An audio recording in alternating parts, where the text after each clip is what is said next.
तो साथियों finally BPSC ने बीपीएससी टीआरई 3.0 का विज्ञापन जारी कर दिया है। साथियों कैसे विज्ञापन आप लोग डाउनलोड कर पाएंगे, विज्ञापन में क्या क्या चीज़ें दिया हुआ है, इन सभी के ऊपर हम लोग इस वीडियो में बात करने वाले हैं। तो वीडियो को आप अंत तक जरूर देखिएगा। वीडियो शुरू करने से पहले मैं आपसे एक छोटा सा रिक्वेस्ट करना चाहूँगा कि आप अभी तक इस चैनल पर नए हैं तो आप इस चैनल को सब्सक्राइब कर ले और बेल आइकन को दबा दें ताकि ऐसे ही लेटेस्ट वीडियो मिलता रहे। चलिए शुरू करते हैं। साथियों अगर आप बीपीएससी टीआरई 3.0 से संबंधित कोई भी अपडेट पाना चाहते हैं तो उसके लिए आप हमारे टेलीग्राम चैनल के साथ जुड़ सकते हैं और साथ ही वीडियो के डिस्क्रिप्शन में आपको व्हाट्सएप ग्रुप का लिंक भी मिलेगा, आप वहां से ज्वाइन करके आप अपडेट को पा सकते हैं। और साथियों आप देखेंगे तो अपने स्क्रीन पे यह अभी विज्ञप्ति जो है जारी हुआ है बीपीएससी की ओर से, और आप इसमें देखेंगे तो आप बीपीएससी जो टीआरई 3.0 है उसके लिए अपडेट आपकी आ गई है। देखिए इसमें क्या है, बिहार लोक सेवा आयोग यानी कि पटना की ओर से यह जारी किया गया है। इसमें देखिए रिक्ति यानी कि शिक्षा विभाग के अंतर्गत प्राथमिक विद्यालय कक्षा 1 से 5, मध्य विद्यालय कक्षा 6 से 8, आगे देखिएगा कि माध्यमिक कक्षा 9 से 10, विशेष विद्यालय अध्यापक कक्षा 9 से 10, और आप देखिएगा कि उच्च माध्यमिक कक्षा 11 से 12 के लिए रोस्टर है। हम आगे चलते हैं। आप देखिएगा बहुत सारे विज्ञापन हैं, बहुत सारी चीज़ें इसमें दिया गया है। अब इसके लिए अहर्ता क्या रखी गई है इसको समझिए। देखिए यहाँ पे यह कहा गया है कि अभ्यर्थियों की संख्या के अनुरूप परीक्षा का संचालन एक से अधिक चरणों में आयोजित की जा सकती है। और देखिए इस विज्ञापन हेतु लिए जाने वाले परीक्षा में शैक्षणिक प्रशैक्षणिक योग्यता एवं शिक्षक पात्रता परीक्षा सीटेट और एसटीटी के अपेयरिंग परीक्षा को शामिल नहीं किया जाएगा। यानी कि पहली ही लाइन में यह कहा गया है कि इसमें जो भी सीटेट या एसटेट जो अपेयरिंग कैंडिडेट होंगे, जो सोच रहे थे कि भाई हम इस अपेयरिंग को मौका मिलेगा, यानी इसमें मौका मिलेगा, तो पहला ही यहाँ पे आपका क्लियर हो गया कि अपेयरिंग वालों को मौका नहीं मिलेगा, चाहे आपका सीटेट अपेयरिंग हो या आपका स्टेट अपेयरिंग हो। तो आप किसी भी प्रकार से आपके सीटेट अपेयरिंग और या स्टेट अपेयरिंग को मौका नहीं दिया जाएगा, यह बातें कह दी गई है। और यहाँ पे देखिए यहाँ पे डोमिसाइल भी आपका लागू नहीं हुआ है। जो डोमिसाइल की बातें हो रही थी कि डोमिसाइल लागू होगा, तो डोमिसाइल भी आपका लागू नहीं है। यानी यहाँ पे पहले ही बात कहा गया कि भारत का वह नागरिक हो वही परीक्षा फॉर्म को भर सकता है। तो भारत के नागरिक में सभी आ जाते हैं। अब पात्रता परीक्षा में देखते हैं कि इसके लिए क्या है। देखिए जो इंपॉर्टेंट पॉइंट है हम उसको बताते हैं। ऐसे तो विज्ञापन बहुत ज़्यादा है बड़ा, लेकिन इसमें से जो आपके लिए काम की बातें हैं उसके ऊपर थोड़ा सा बात करते हैं। देखिए शिक्षा विभाग और अनुसूचित जाति का अनुसूचित जनजाति कल्याण विभाग के विद्यालय अध्यापकों यानी कि कक्षा 1 से 5 के लिए सीटेट पेपर 1 तथा बीटेट पेपर 1 क्लियर हो, वे अनुसूचित जाति और अनुसूचित जनजाति कल्याण विभाग के विद्यालय अध्यापक के लिए फॉर्म फिलअप कर सकते हैं। साथ ही आप 6 to 8 के लिए देखेंगे तो पेपर 2 की बात की गई है या बीटेट पेपर 2 की बात की गई है। वहीं 9-10 के लिए बात करेंगे तो उसके लिए भी आपका स्टेट पेपर 1 की बात किया गया है, जो आप जानते हैं पहले से। और आगे 11-12 की बात करेंगे तो वहाँ पे पेपर 2 की बात है, स्टेट पेपर 2 की बात यहाँ पे दिया हुआ है। ये चीज़ तो आप जानते हैं। अब आगे देखिए यहाँ पे छूट की बात दिया गया है कि शिक्षा विभाग के जो ज्ञापांक है यहाँ पे दिया हुआ कि 17/6/2023 के आलोक में स्पष्ट किया जाता है कि सीटेट अभ्यर्थियों के लिए बीटेट 2017 के लिए लागू प्रावधान समान कोटि की अभ्यर्थी को न्यूनतम 60% अंक यानी कि पिछड़ा वर्ग, अत्यंत पिछड़ा वर्ग एवं समान कोटि की महिला उम्मीदवारों को 55% अंक एवं अनुसूचित जाति और अनुसूचित जनजाति का निःशक्त कोटि के उम्मीदवारों को 50% अंक के आधार पर उत्तीर्ण माना जाएगा। यह इसके लिए क्राइटेरिया है कि 60% यानी कि जो जनरल कैटेगरी के हैं उनको चाहिए। यानी और जो बीटेट इसके पहले 2017 में हुआ तो जो रूल उस समय का था वही रूल इस समय भी लागू होगा। जो बीसी महिला हैं या बीसी पुरुष हैं उनको जो है 5% की छूट मिलेगी, और साथ ही साथ जो समान कोटि की महिला उम्मीदवार है उनको जो है अब 55% पे होगा, यानी कि 82 नंबर पर बिहार में वे पास माने जाएंगे। और वहीं बात कीजिए जो अनुसूचित जनजाति है या SC ST है उनको 50% अंक पर यानी कि 75 नंबर पे पास माना जाएगा बिहार में, और वे 75 नंबर वाले भी फॉर्म को फिलअप कर सकते हैं। तो यह अपडेट है आपके लिए, ठीक है, कि जो SC ST कैंडिडेट आते हैं जिनका 75 नंबर भी है, अगर बिहार के अस्थायी निवासी है तो वे इस फॉर्म को भर सकते हैं 75 नंबर पर ही और पास माने जाएंगे। अदर स्टेट वाले 90 नंबर पर ही आएंगे बिहार में। जो भी अदर स्टेट का आएगा सब जनरल में आएगा, जो बिहार का है केवल 75 नंबर पर उसी का होगा SC ST में।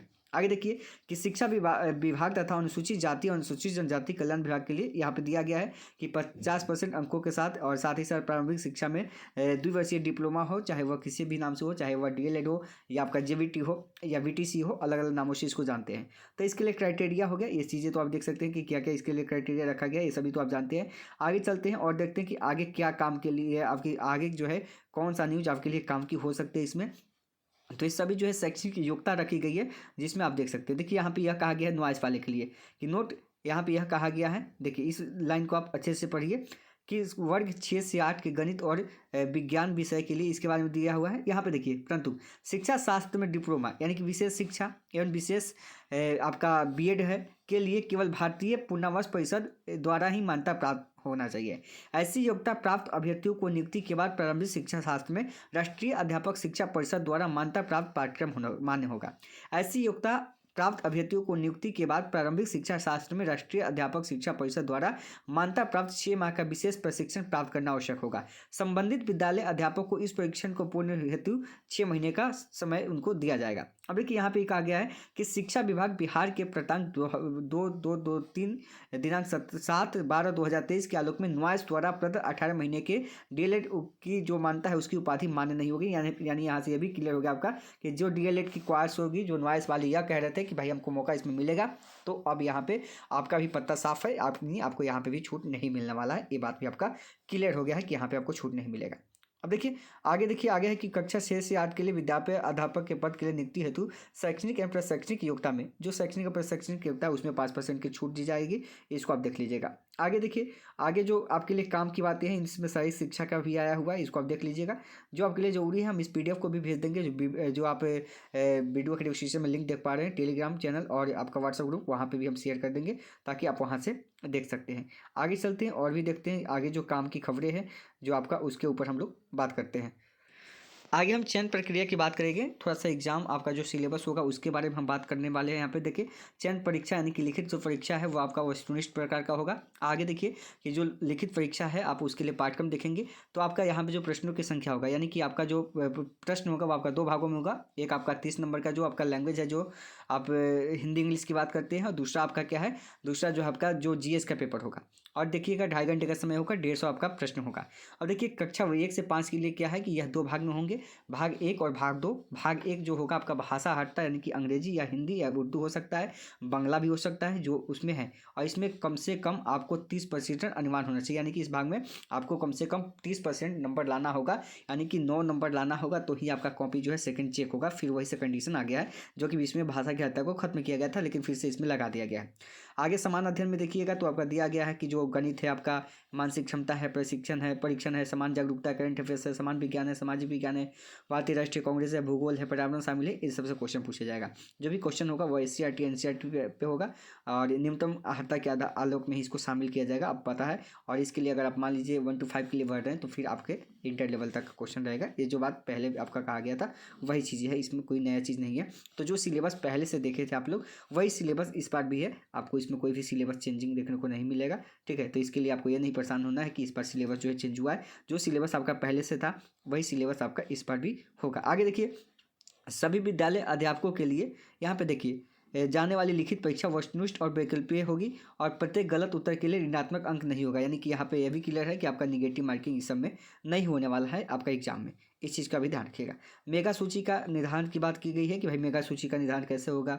अब आगे देखिए नोट कि अवधि परीक्षाफल प्रकाशन के बाद पूरा परीक्षाफल प्रकाशित नहीं किया जाएगा।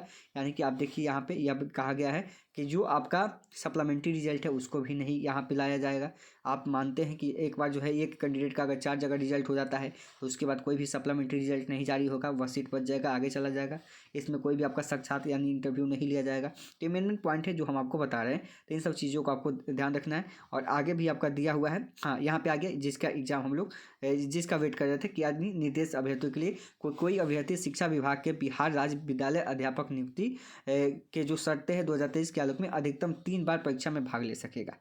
ठीक है, और दूसरा आयोग द्वारा दी गई अनुशंसा यानी नियुक्ति का अधिकार तब तक नहीं प्रदान की जाएगी जब तक कि यथा आवश्यक प्रमाण पत्रों की जांच। यानी कि यहाँ पे भी आपकी यही कहा गया है कि कोई भी अभ्यर्थी जो है शिक्षा विभाग के विद्यालय राज्य जो विद्यालय अध्यापक है इसके तहत 3 बार परीक्षा में भाग ले सकता है। आलोक में अधिकतम 3 बार परीक्षा में भाग ले सकेगा।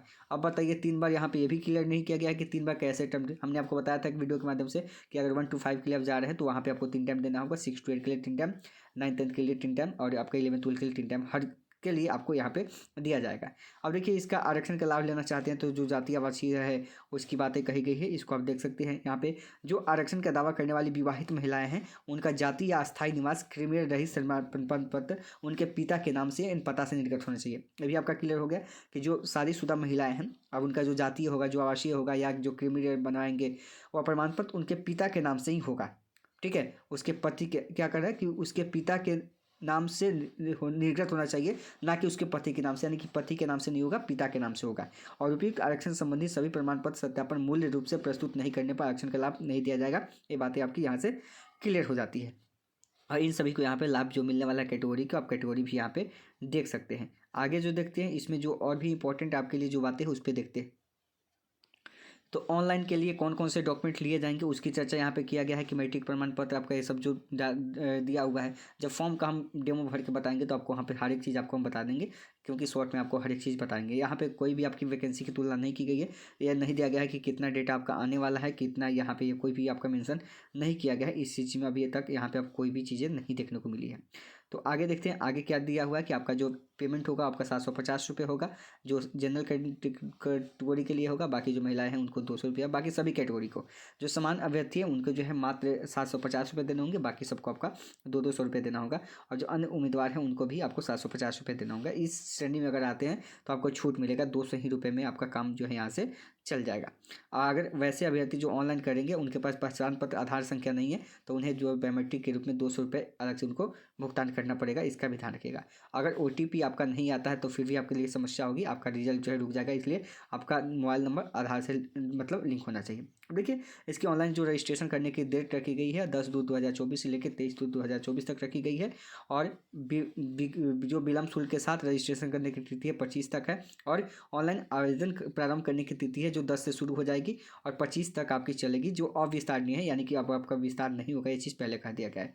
ऑनलाइन आवेदन भरते समय अभ्यर्थियों के सभी प्रमाण सहित यानी कि कागजात को PDF फॉर्मेट में आपको अपलोड करना होगा। ऑनलाइन आवेदन पत्र में माध्यमिक शिक्षक पात्रता स्टेट 2023 के रिजल्ट कार्ड नंबर के स्थान पर BSCB यूनिक ID नंबर एवं निर्गत परीक्षा फल का प्रकाशन की तिथि अंकित करेंगे। ये भी आपका दिया हुआ है कि जब भी आप स्टेट का फॉर्म भरेंगे तो उसमें आपका BSCB का जो यूनिक ID है उसको आप भरेंगे। आगे देखिए ऑनलाइन आवेदन पत्र में प्राथमिक और मध्य विद्यालय के लिए सीटेट उत्तीर्ण उम्मीदवार प्रमाण पत्र अंक में अंकित सीरियल नंबर एवं निर्गत तिथि अंकित भरेंगे। यानी कि अब आपको इन्हें नहीं डालना है, जो सीरियल नंबर है और जो आपका अंकित तिथि है उसको आपको डालना है।